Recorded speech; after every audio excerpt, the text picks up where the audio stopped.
Well, that's right. Just put Councilman out. James, here. Councilman Russell here. Oh, sorry. Captain Forster here. Councilwoman Reinhardt here. Mayor Sunquist. Tim Jackson here. Bob Samuelson here. Okay. Did we have any public comment to address the committee? No? Okay. Received none? So, we're here to mostly talk about the New York State Police Reform Initiative, called the survey. Online survey, we received 480 answers. We've got the sample size there at the meeting.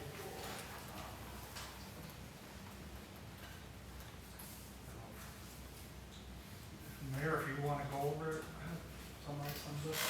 A lot of back pages here. Sure thing. I'm happy to talk about a few of the items from the survey. First and foremost, to our Public Safety Committee, you'd asked that we put out a survey to the community asking various questions about public safety and our police department, as well as a couple other different questions along the way. As Councilmember Sheldon pointed out, we had 480 responses. Of those responses, about 70 were not a city resident, a homeowner, or a renter, didn't own property, or didn't own a business, or weren't employed in the city. Okay, so really we had about 400. Those 70, or 410. Those 70 that had no real connection to the city of Jamestown, whether that's a property owner working here, renting here, or owning a business here, didn't get a chance to answer the rest of those questions. Okay? I'll note that we had the majority of folks that responded to the survey were city residents, homeowners. The next category were actually renters here in the city. We had about 50% of the survey results were city residents, and about 22% were renters, the rest being non-resident but owned property, owned a business, or were employed in the city of Jamestown. I put out the survey results to you all. They've also been posted on the city's website under the Police Reform tab, so members of the public can see it. I did redact personal information for those that were interested in being part of the stakeholder group. That information has been removed from the survey, so you are just seeing the analysis of the results. I'll point out just a few key things, and then I'll open it up to what questions folks have. First and foremost, just some of the things to note from the survey is that the #1 police service that people found to be most beneficial to the community was investigating crimes against people. The second one being narcotics investigations. The third one being hotspot policing or targeted patrols. The fourth one being investigating crimes against property. And the fifth one being having a well-trained SWAT team. Those were the top 5 police services most beneficial to the community. That was question 3. I will note for the other questions, question number 4, the top improvement for policing that folks had requested was community outreach and conflict resolution. That garnered the most responses, things that we had already been moving towards. I'll note question 5, do you support a police residency requirement for new police officers? It was 53% yes and 47% no. Just a couple other things to note. Question 6, for equality and social justice, what does that mean to you? The majority of individuals responded with training and supervision, followed by de-escalation techniques, and bias awareness and diversity training were the top 3 equality and social justice reforms to the community. There were some other potential options you guys could see in the survey as well, should you wish to review those. The other ones just to point out, question 8, ways to improve transparency and accountability in our police force. The top answers were body-worn cameras, which I'll note that we have had for, a gentleman from the police department, about 10 years so far, is that right? 5 years. We've been doing mandatory body worn cameras, as you all know, at the recommendation of Council Member Russell and the members of the council. We've also been working on body worn cameras for detectives, as well as our uniformed officers. The second major item was in-dash cameras, followed by weekly, monthly, or annual reports of founded police misconduct. Question 9, we asked folks to rank the largest impediments to improving transparency and accountability. The top one was complaint process and tracking, followed by dash and body worn cameras. Again, we still have body worn cameras. We do not have dash cameras. I believe we got rid of those a while back, is that right? Yes. Is there a safety concern with those?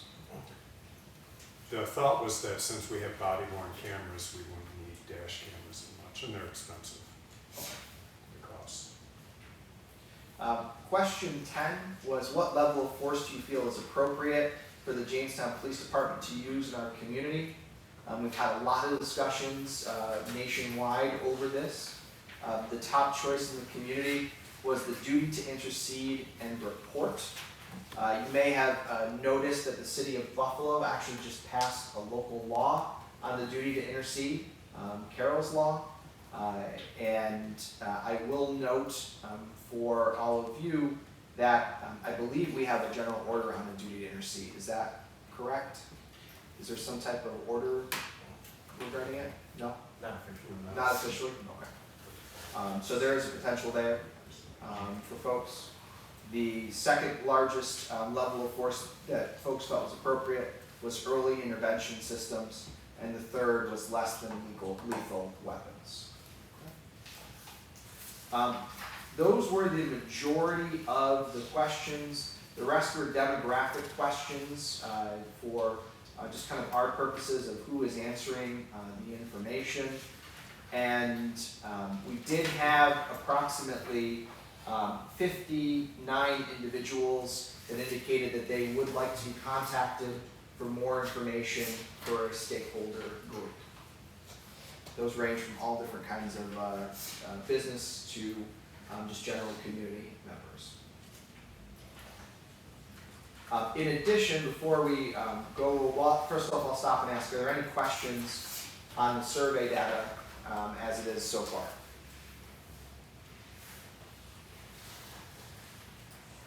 Question number 6. What other kind of trainings that we are doing here? It's on page 20. I'm wondering what kind of, I know, one time you said that we were doing a lot of this stuff already, so I was just kind of wondering what. So the question was, what type of training is currently being done through the police department? Correct, for these, especially for those top 3 things, the training, supervision, the de-escalation, and the bias awareness, and diversity. Sure. Any members of the police department want to talk about those? Yeah, the training and supervision thing, we do a biannual training that we do. We do what they call a box training. We'll actually do a scenario with the people. They'll bring the officer into a room and they'll throw a scenario at them and they have to react to it. We actually use paint balls that are shot from the weapons, rubber knives and stuff. They have to react quickly. They have to use their verbal skills prior to any force being used if possible. That's one of the things that we do as far as the use of force. We also train every year on the taser, which is a huge piece of equipment that we always carry for patrol. And supervision, we do have the annual supervision training where we always implement at least one block of de-escalation. So there's no bias awareness and diversity training at all right now at this time? Not this time, we haven't done it. It's something that we plan on implementing all this thing. Do you know when the last time it has been done?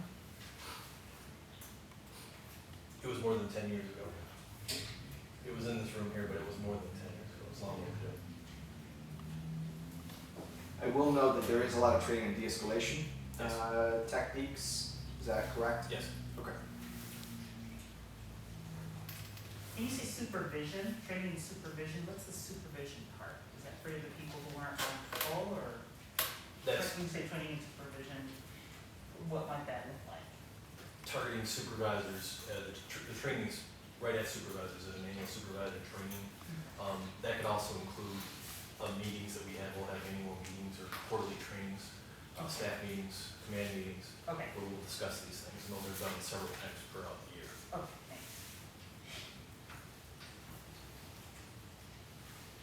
Any other questions on the survey data? Interesting results. A good number of folks responded, which I was surprised to see, but it's really great to see for the community.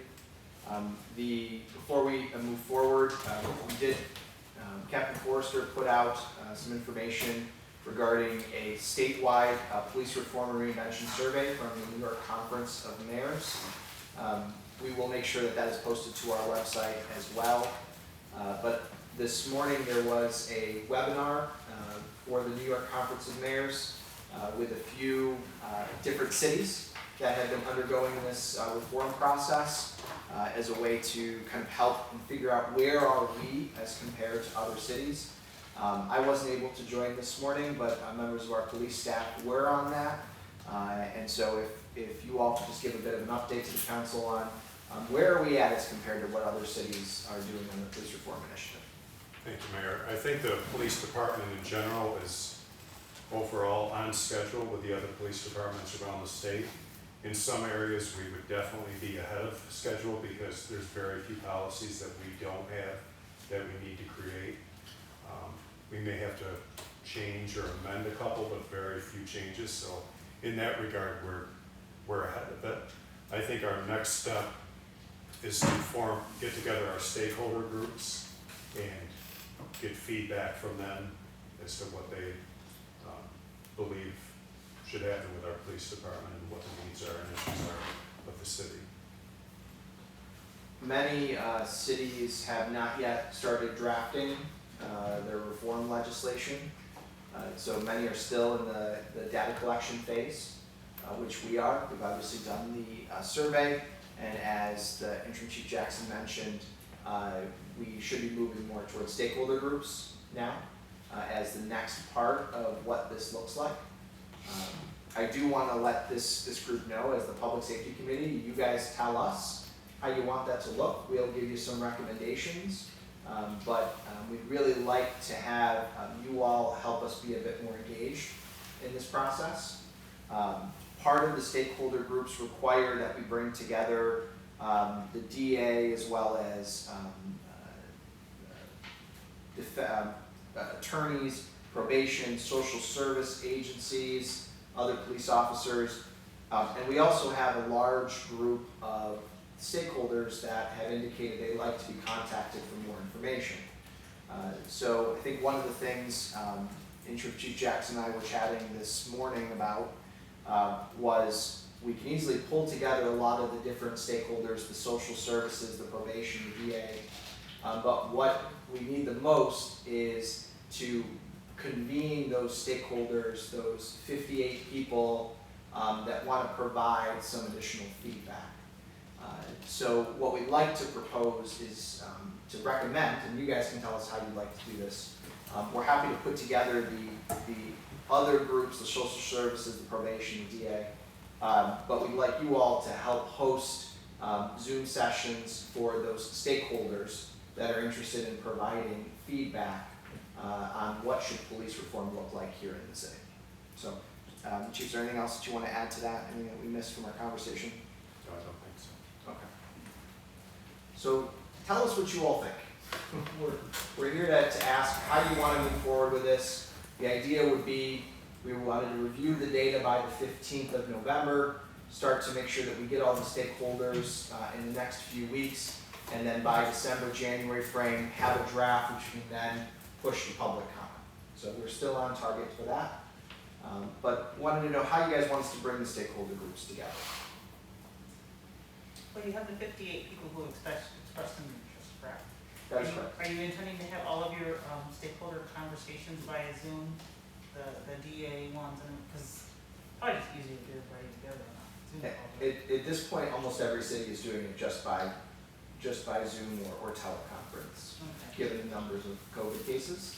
I guess we would just need to make sure that of the 58 who expressed an interest, it is a good cross-section of the community. Not wanting to assume that everybody who answered the questions is a cross-section, but I want to make sure that we have people who aren't represented in the stakeholder groups, that we make sure that, like your Hispanic community, or the people who are low socioeconomic or have, well, if they have access to the internet, they didn't take a survey. So I just wanna make sure that when we look at the names on this, on the list, that the group is robust enough so that we can get, information, and then, you know, what are the size of these Zoom calls? You know, I agree with, Councilman, Graham, Reinhardt.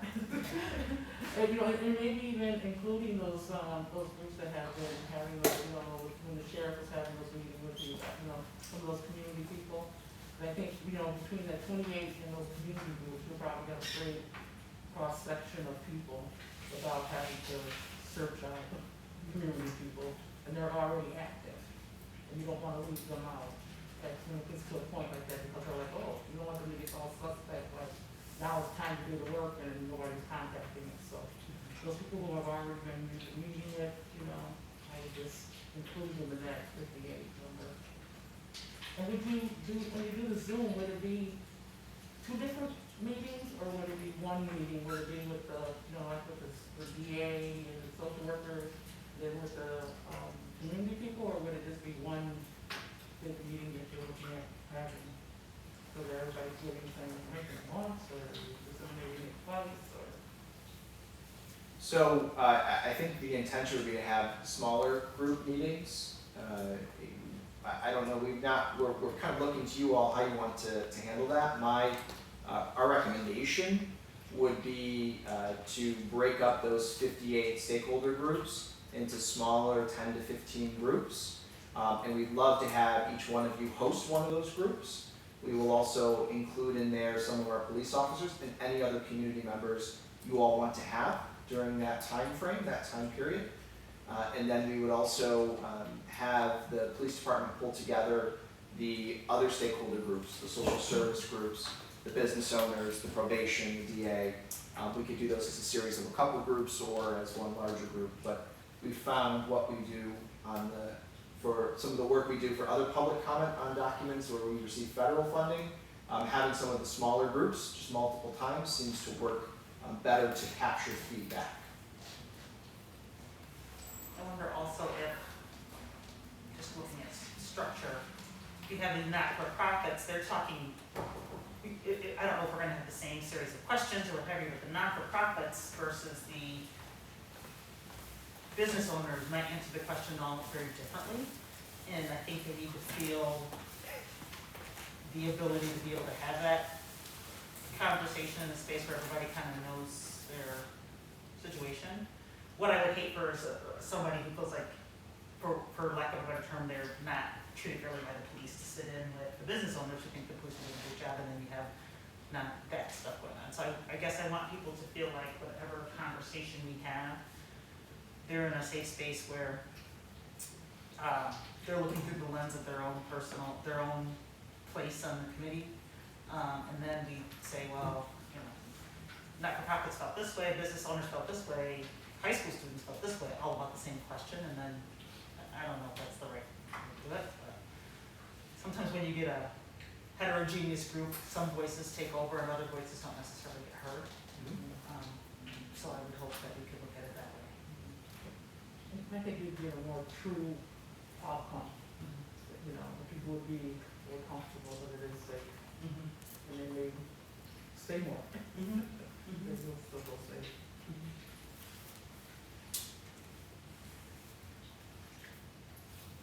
So, yeah, I mean, I'm welcome to, I don't have a problem hosting a Zoom session or whatever one, doesn't matter to me. We should probably give ourselves a timeline for that. If we have separate meetings, where we're apart, are we gonna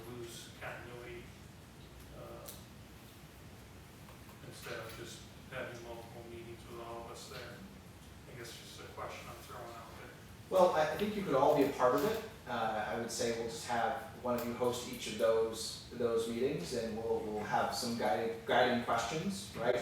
So that all those questions are asked the same. And I think they should all be recorded too. The intention would be to record all the stakeholder groups. Yeah, those are public meetings under the law. So those would still need to be recorded, similar to these meetings here. So.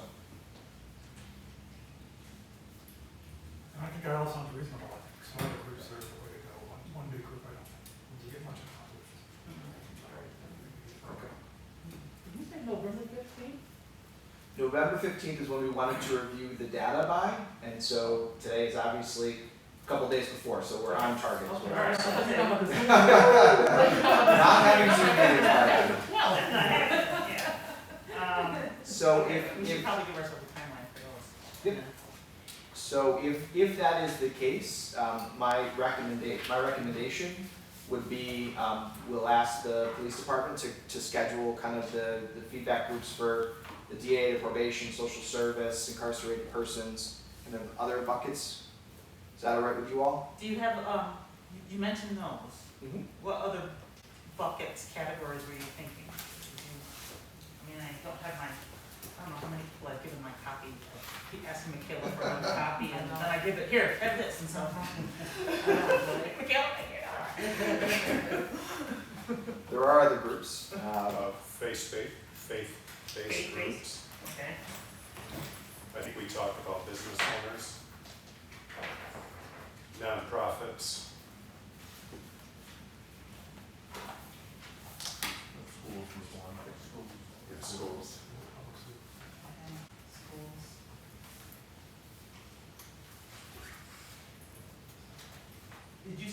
Did I hear formally incarcerated individuals? Was that a stakeholder group? It said, There is a stakeholder group for formerly incarcerated individuals, yes. and is there one for, did I see, I don't know where I might have seen it. And Chief, maybe there isn't really any particular part of town, but are there parts of towns that tend to be heavily policed more than others? It said that in the thing, but I don't know if that's like, that's just a blanket statement, so Yeah, we're not yeah. Buffalo, we're not, Syracuse. I can't 100% answer that accurately. I think there's parts of town that the police respond to more. Okay. As far as just patrolling, Mm-hmm. I don't think so, but I don't believe so, to be honest with you.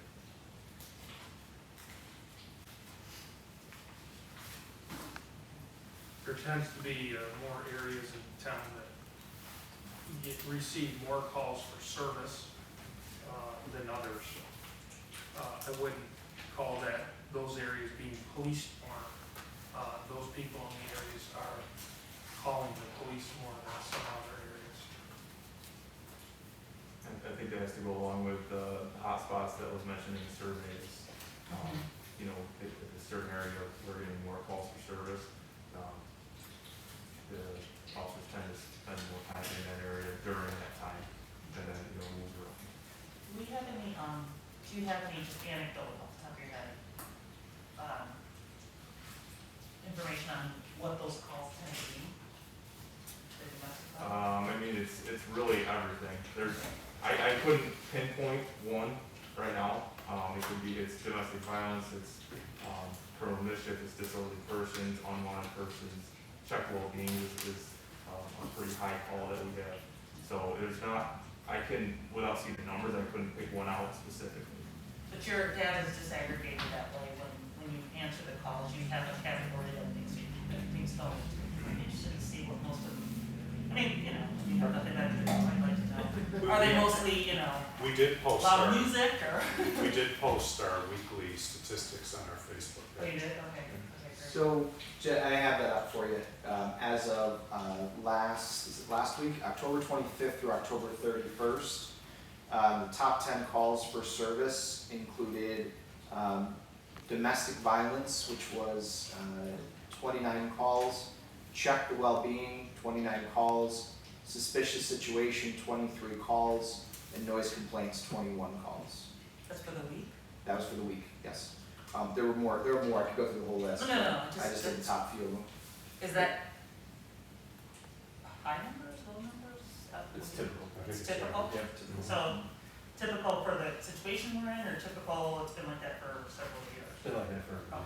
I'm just thinking COVID, more domestic. Yeah, you could actually throw in D&T, I'm sure it's close on the list, if I remember it. A lot of traffic stops, accidents. Yep, Oh. there were 23 V&T, vehicle and traffic citations, 53 vehicle stops, and 13 motor vehicle accidents. And the thing with domestic violence calls, they're not always domestic violence calls, but they go in as domestic violence. Sure.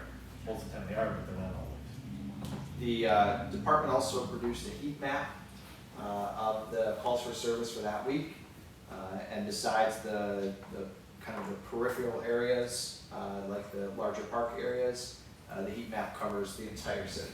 We're warm, So- all over. Keeping you guys busy. Warm and fuzzy, happy people here. Okay. And that's on your Facebook page? You Yes. just saw that? Yes, I think we need to review the list of the names of people who responded to the survey, see if there's other people we need to add at this point. That's what we need to do now, so we can get these stakeholder groups. Yeah, yeah, that would be helpful, because when do what's our timeline with regard to next steps?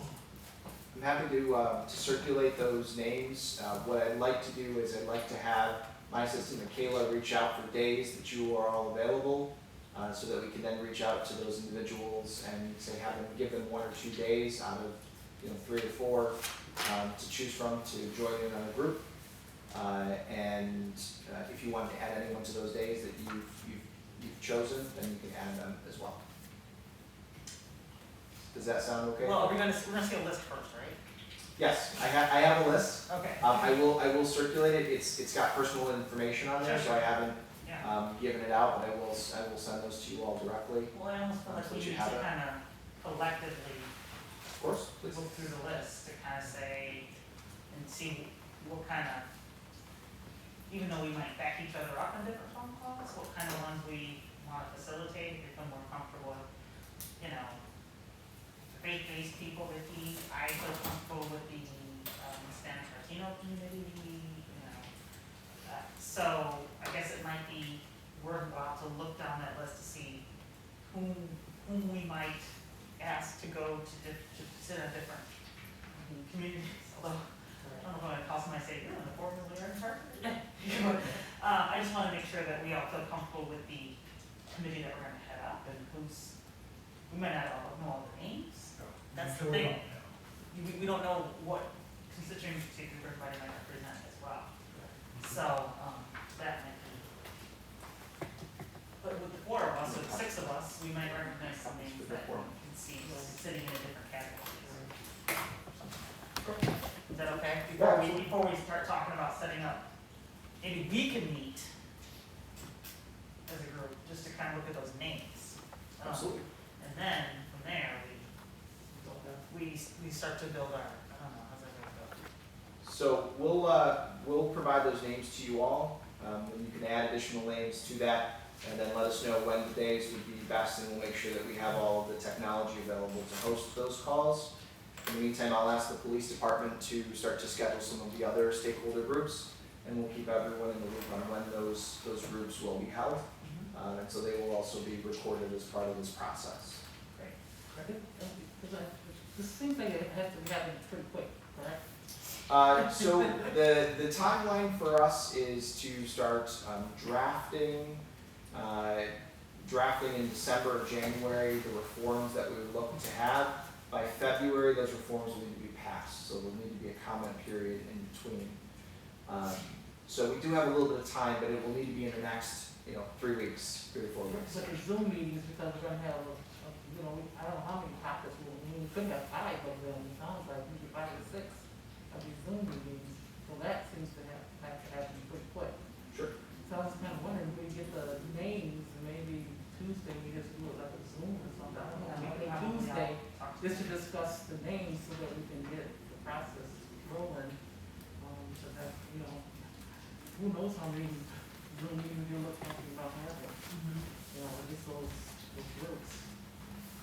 I don't know if that makes sense, or. We will, We need to look at the names. we will get you all the names and, whatever additional meetings you all need for that discussion, you know, we're happy to either host it or, if you want to have that meeting on your own, you know, as long as you don't have a majority there. Any other questions?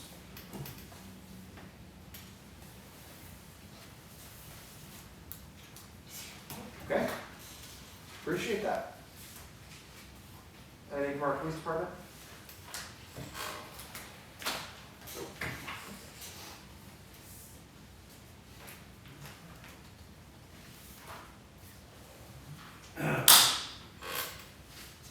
we know the next steps here, and we have to have a timeline. So, Should we say like by Tuesday, we should try to do a Zoom call, to look at some of these names? Is that what you're suggesting?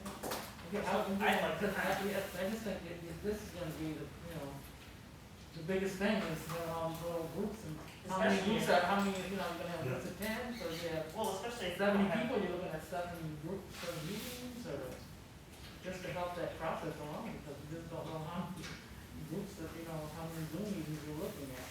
Well, and just to make sure that we have all people represented, because if that's not the case, then we're gonna have to reach out to some people and say, would you be able to be Exactly. on this committee? So the 58 people may not represent constituency groups that we, so even though they might all be willing, do we necessarily have, I don't know. I guess that's the conversation we have, but if we could have a Zoom by Tuesday, I can host a Zoom, I can, Tuesdays. Tuesday, what time works for you guys? Wait, I'm even open. Check your calendar. So that's the 17th. Ooh. Wednesday? Wednesday.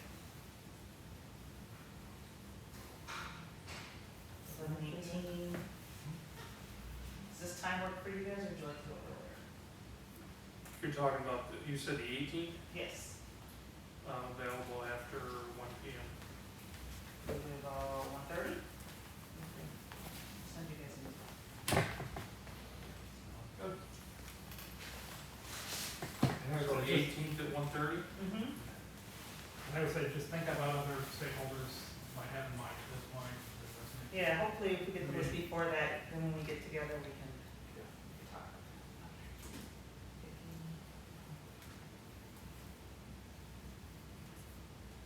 Then from there, we can start to talk about what our individual timelines are, and we can share that with you, Mayor. The Zoom calls. So if nobody has like a paid Zoom account, they come Zoom, I have a home Zoom account, but if people wanted to do The one. city maintains several Zoom licenses, so we can have, I think, up to 300 people in a Zoom call, so I think that should be enough for your stakeholder groups. No, I guess what I'm saying is, For Tuesday? the free one is 40 minutes. Oh, So like we if can, you wanted to host one, could you set one up here? we can set, yes, we here, can or- set one up okay. here for you all, yes, Okay. that's no problem. Okay. And so one of us could be in one room and another one could be, could always set. Yep, we'll send you out a link, and all you have to do is click on it or call them. That's the 18th at 1:30. Yeah, that's the one we're going to, well, I have a license at home, so I was just gonna send it to from home, we can do it from here, it doesn't make a difference to me, but I was just gonna send it out to. That's fine, we can, This is discuss Just those, to discuss the names.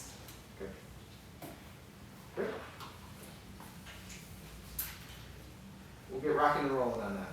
So that's one of our steps. I was just wondering, on the law enforcement side, do you think that it'll be easy for you guys to get the, formally incarcerated people to get involved? I was just, you know, when you said that, I was like, wow, that seems challenging. I would say through probation, we might be able to. Through probation? If it was- Okay. I didn't know if there was any, you know, something to difference with the name on that Otis. That's so, man, that's so high. Awesome. Open, letting locked in. I was just watching it this morning. Dating yourself, Ricky.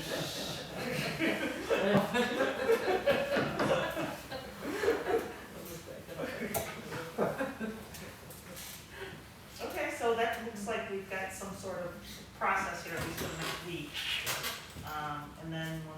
we'll communicate after our meeting on Wednesday. We'll communicate after you set some dates up and stuff like that, and give ourselves some time to reach out to some people, but I'll give you kind of like Perfect. a report or whatever, minutes and kind of what we've done, so that's not. And just looking at the calendar, maybe the first week of December, starts at the 30th. We're gonna wait to hold the stakeholder That'd probably be. meetings at that point, so it'd be after Thanksgiving. After Thanksgiving starts. Yeah. Mhm.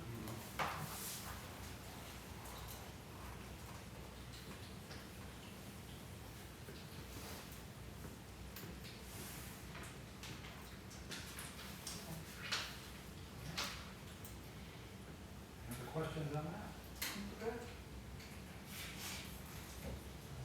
There's two other items on our agenda here. Discussion on the loading zones. We've had several requests from some of the restaurants in the area to create more loading and unloading zones near them for more takeout business, especially in light of the pandemic and more restrictions being put on these restaurants. This is a good idea. Mary, you want to start the conversation on the groups that, the businesses that have requested this? Sure thing. I also have Crystal Surdick and Ellen Shadle from our development office who have been spearheading this to also discuss on it. But just to give a brief overview, we have had several restaurants reach out to us about creating load and unload zones so folks could either provide curbside service or so that they could allow folks to come in, to carry out or to have takeout and then promptly leave. As it stands right now, there's only a few load unload zones in certain spaces. Many cities have moved to designating 1 or 2 parking spaces to unload zones for carry out purposes. This is kind of aptly timed, as many of you may have heard. Restaurants and bars must now close by 10 p.m., but they can switch to takeout or carry out only after that time period. So there is some requests, not necessarily related to just this change from the governor's executive order, but overall we've had several restaurants reach out asking for that because they would like to do more takeout or carry out. They're kind of limited at this point on where folks can pick things up. I will note before I let Crystal or Ellen speak, there is still discussion for the entire council over parking changes, which could make every parking space potentially a free 20 minutes, which would eliminate the need for the load-unload zones. However, even if we have something temporary for the next couple months, we really believe that will be a huge benefit to our restaurants and service industry that really kind of need that support right now. So if you all would like me to, I would like to turn it over to Crystal and Ellen to say any additional words on this. If you all want to speak to it. I think you summed it up pretty well.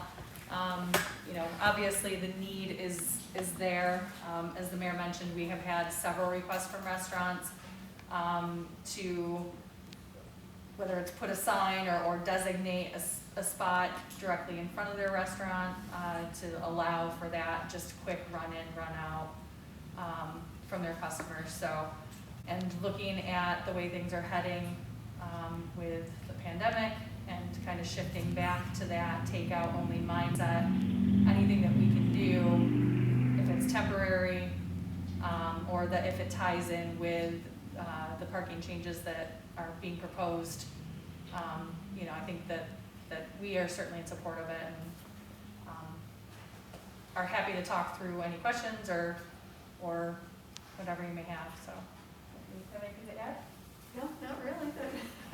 So it would be like right in front of the loading and unloading zone, so I'm just thinking in my mind's eye, like, Forte, for example, they would have like, well, there you go. It's like 2 spots that just say like unloading or loading for, takeout meals or something, or how do we designate what those are? Do you have any ideas? So I think that's really where a little bit of discussion is needed.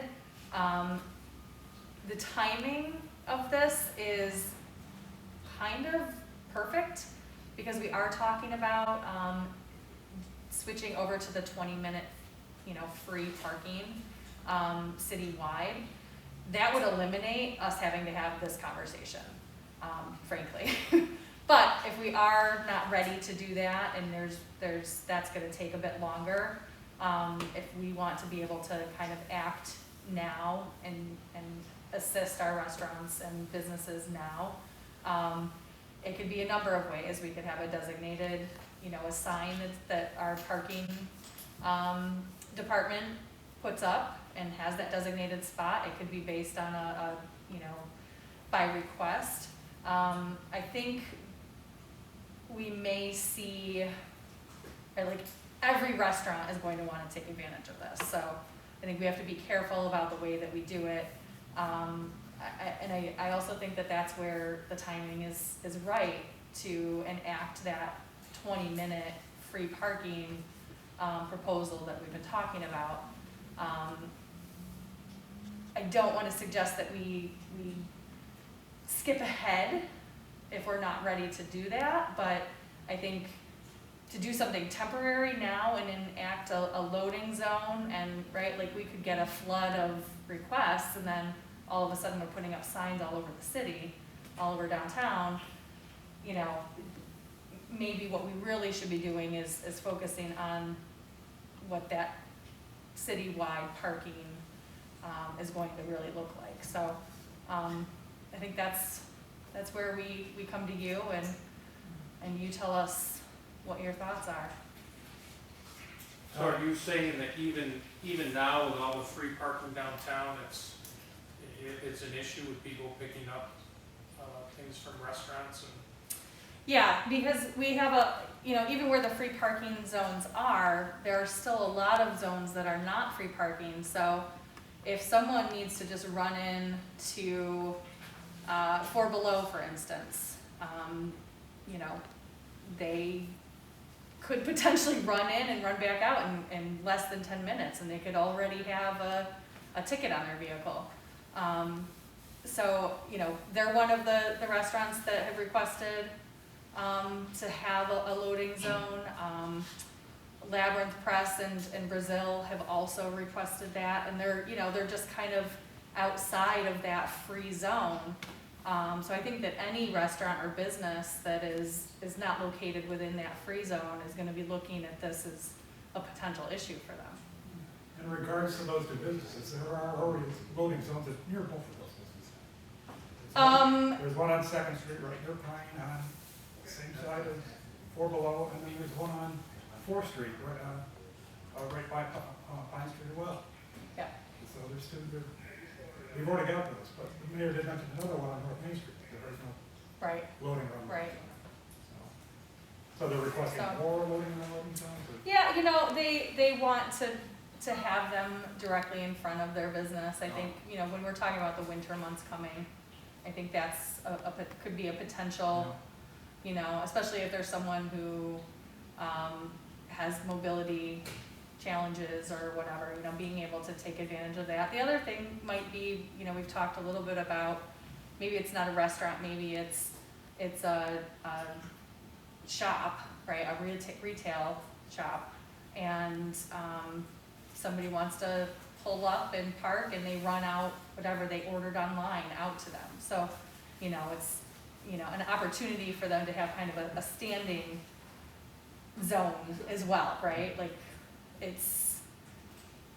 we're trying to predict what the changes may be, and trying to think about all of the different scenarios that would benefit restaurants and businesses. So just, allowing them to have a little bit of flexibility. And this is something that we can control. There's a lot we can't control, but this is something that we can. So. In regards to the overall parking plan, I mentioned that there is going to be a stakeholder meeting with business owners coming up at some point. Possibly? Yes. We haven't set the date for that, but yes. and there will be other opportunities, you know, if somebody can't tune into a stakeholder meeting virtually, there will be a survey. So, yeah, it's still a work in progress when we're talking about the overall.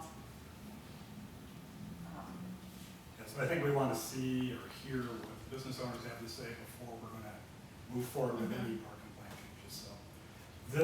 The loading and unloading zone, I think this is something that we can act on.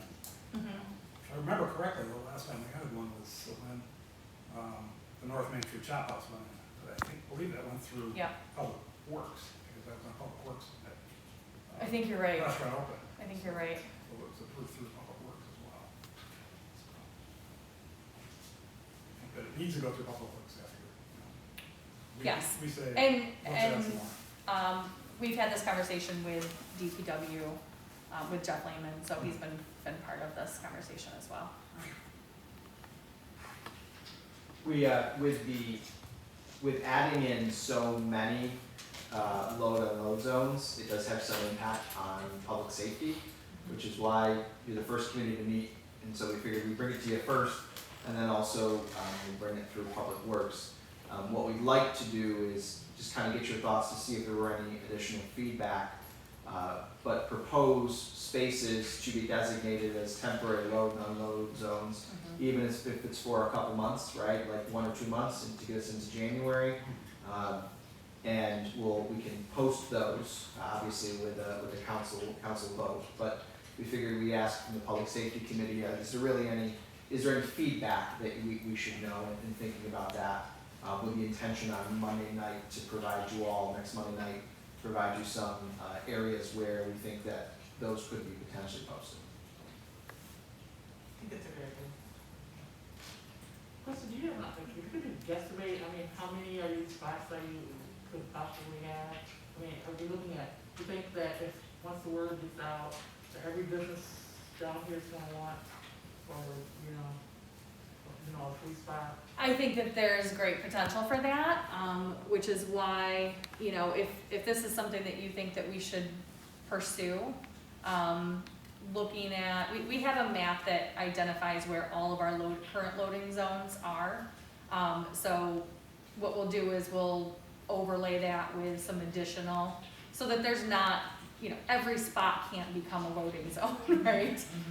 So if a business requests to have a loading zone, we'll have to look at it in context of the block that they're on, where the nearest other loading zone is, and kind of take it as, you know, as it comes. And, you know, we'll work with parking enforcement and DPW to, you know, put it all together comprehensively, so. Great, yeah, if you could do that, have something for us by Monday. Definitely for trying to help the businesses during these tough times. I would be curious to know when the most pickups are occurring. Are they in the evening after 5 o'clock when parking enforcement is gone, or is it during the daytime? I mean, if people are picking things up, you know, after 5 o'clock for dinner or whatever, I would be interested to know that. I don't know if it's possible to find that out, but you know, when is the most traffic? Is it during the Yeah. daytime? People picking up lunches, or is it people picking up dinner after 5 o'clock? If it's after 5 o'clock, it's kind It's of a moot point. moot point. Yeah. Yeah, and I think that's something as we continue to have conversations about parking that we wanna continue to reinforce is, you know, when we're talking about changes to parking, we're talking 9 to 5, Monday through Friday, right? Any other time, it's, you know, park as you will, so. But that's a good point. I don't know if we can get that data, certainly probably not by Monday. That will require a business survey, I think. But it is some data, Jeff, that we would like to get our hands on as well, so. If you've got at least get the hours of operation of these restaurants. Yep. That'd be helpful. Just a kind of off the subject, but, and I know it's probably too soon, but have you heard anything about the park lot, from the businesses? Are they happy with it? I know it's really soon. The parklets? Yeah, yeah. Yeah, so the feedback that we've gotten so far, for below, we really only had the one parklet that was Right. actually built. The two were approved. We did just do a short video, with Eric Hegland at Four Below, and he said it was well used. I think, had we had a longer period of time, it would have been used even more, but he said that it actually brought a lot more customers that didn't know he was there. So they saw the parklet and were like, oh, what's this? And, so he thinks that he gained some additional customers and some awareness. I think next season, in the spring, we'll have, obviously Labyrinth Press Brazil, they will have their parklet. So I hope, and, if this continues, if COVID continues to be, a serious issue, which I suspect it will be, I think that we'll see a lot more participation in that program. Well, the hotspot put up tables too, right? They did, They did, they had a sidewalk encroachment yeah, permit, so so, they had a couple of people that Yeah, were sitting on yeah. it, so, and the Gypsy Moon, not the Gypsy Moon, the Full Moon Rising, yep, So there are a couple of people that took advantage of it. Yeah. It was nice to see. yeah, the outdoor dining in general, I think was very successful.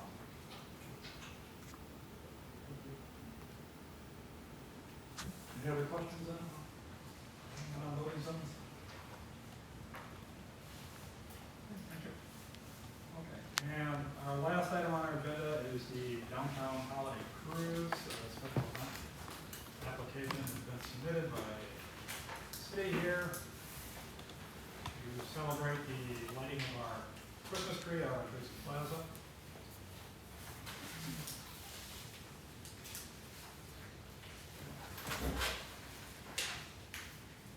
Mayor, if you want to address this? Yes, absolutely, I'd love to. One of the biggest things that we are sad to see that was canceled this year was the holiday parade. I know that has not only a big draw, but it is really a good time for the kids of our city, young and old. And so we recognized how difficult it was going to be, and we knew that we had to light this giant tree that we now have sitting on our plaza.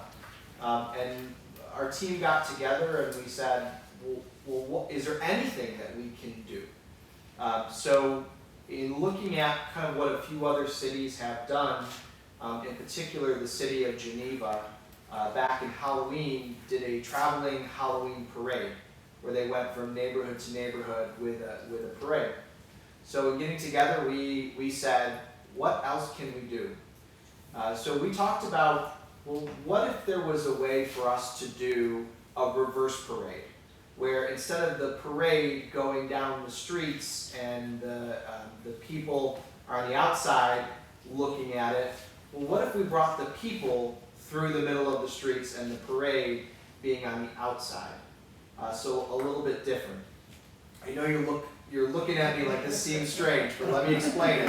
It sounds like, So where we, I'm just walking you through the process. Where we started was, we thought it would be great to be able to light the tree, have a Santa Claus or some elves or some type of different folks out on Tracy Plaza with some music playing so that families and their children can drive by Tracy Plaza, see the tree lit, see Santa Claus, and be able to hear a little bit of Christmas music or holiday music along the way. So that's where we started. And we thought that would be a great way. It's a drive through parade, and instead of it going the opposite way, where there's a parade route and there's people standing on the streets. This way it's social distant, people don't have to get out of their cars, and there's a way to still enjoy some of that holiday cheer. As part of it, we then started talking to the Renaissance Corporation and the Chamber of Commerce as well as the BPU. And in that discussion, we believe that there might be business owners and entities that are still interested in having some type of float or display for those kids. Not to sell anything, not, more so just a display.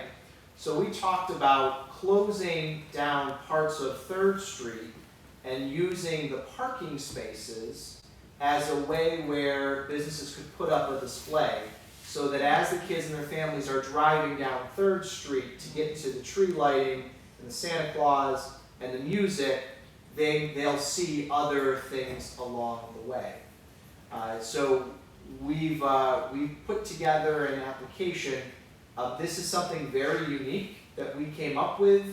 We don't know necessarily how it's going to go, but we know that I personally feel horrible canceling every single event under the sun this year. So we try to find a way to make it socially distant to still allow our kids to enjoy some of that holiday cheer. So the application you've received is us saying we'd like to work with the Renaissance Corporation, the Chamber, all of our departments, the BPU, to close down 3rd Street, what would be from about 3 or 4 o'clock on the day we would have had the parade, which is, I think, December 4th. We would space out businesses that are interested in a space, and the different parking spaces going up 3rd Street. We would block off the streets and have individuals start, most likely at where the bridge is on 3rd Street, traveling down for what we call a reverse parade. Question, Yes? how do you, now you have people who will be driving through, correct? Like, I have my family, we just come down that route. That's correct. And watch it. So how, the walkers, people who walk, how is that going to be? So good question. We thought about that. So we can't stop people from walking, right? And we understand that, but we're encouraging everyone to try to drive through that. We are investigating whether there's some other potential option, whether, for example, if you are taking public transit, if we could get, for example, a bus, we're kind of investigating whether that's an option now. But obviously we can't stop people from walking, but we are strongly encouraging if you're going to participate in this, that you have to drive through it, right? Because we don't want people gathering. That's why we'll have police officers at the intersections to let people know where they can start the route, where they can go, and also just to keep people moving through that process. So it's a unique thing. Our team came up with this idea to try to do something for our kids. I don't know where it's going to go, but I feel like we need to try something this year. So that's why you guys are seeing this today. We're seeking your approval for that. We will then also present it to the full council, but there's obviously things that need to be put into place to start now because it is so soon. Which is why I said, well, we have a public safety meeting coming up. Let's try to put it on there. So, are there other questions that you all have? Just to let you also know in terms of funding, the city will obviously be providing the public safety portion of it. However, the Santa Claus, the music, all of that is going to be contributed by the Jamestown Renaissance Corporation and the Chamber. So the only cost that the city will have will be the street closures as well as the public safety for those 2 hours. One more question, Santa Claus, okay. Yes, are you volunteering? Yeah, I got it, but anyway, we'll make it culturally right. No, for Santa Claus, for the kids, will he kind of just like be out waving? Yes, so he'll be out on, the intention is to have them at Tracy Plaza, so they're higher up. So it's just waving. We'll offer to any employees that want to dress up as elves or other folks that they could do that as well. We've talked about trying to get some of our parks employees to dress up and come down. Didn't go over so well, but so that is the intention. Would be yes, they could drive through, they could stop for a couple minutes and head out, and go from there. I think it's an awesome idea. Yeah. You hate to see everything just stop. Are you gonna dress as the Grinch with the extra large heart? I'm happy to. They have been calling me the Grinch on social media, so I might as well do that for canceling everything. It grows 4 times as large. Where that at the budget, vote also? Say again? Where that all, a costume at the budget, You know, you're right, I should. At the budget vote. You're absolutely right. So again, this is something new. We've not tried it before. It is something very unique. We don't know how many businesses are going to be interested in participating, or even groups that are interested. We anticipate that there are some businesses that really like to develop floats. So to give them a space that we'll space out different organizations and businesses across 3rd Street. We thought that would be a wonderful idea. Just to give them an opportunity to still participate. Some of them love doing this. They look forward to it all year, and it's socially distant. It's not it's not like we're having people come all together at one specific time. That's why the tree lighting won't have a specific time to be lit. It'll just be lit during those 2 hours in order to prevent people from showing up, right? So, And I think if you can get some of the businesses just to decorate, Yes. more lights, more decorations on the outside, I think. Yep. We've talked about, the Renaissance Corporation has talked about doing the window decoration contests at the same time, so that we still have that. But I know I've talked to a few businesses, and some are already thinking about how they can run extension cords to light up a parking space. We have had some practice with this. Many of you may have seen there was a parking day where we took over some parking spaces. Some businesses took over some spaces. And surprisingly, we had a lot of feedback from businesses that want to participate in next year. So we thought this might be a good opportunity to try it out now. So the streets will be closed at 3 o'clock, and then they'll have to get the cars out of the apartments. That is correct. We would close down the streets. It's a Friday. It would just be 3rd Street. I don't want to say all of the streets, but our crews would go by around that time to move all the cars. We would put placards at all of the meters and the spaces, notifying them in advance, usually a day or 2 in advance, that on this day from this time there's no parking, you must move your vehicle or you'll be towed. That's normally how it's done with the other departments. And I will note just one last thing for the record. John Williams, who manages our parks, this is his last year, and he's dying to have an event because he doesn't think he'll get any before he retires. So he's been the biggest push of this. So. Any other questions? No. It's a great idea. Okay. Motion to formally approve the application now? So moved. All in favor? Aye. Opposed? Very good. Something to look forward to. Yeah. All right, is there anything else to come before public safety? Not from my end. Declare the meeting adjourned. Thank you. Thanks, everyone.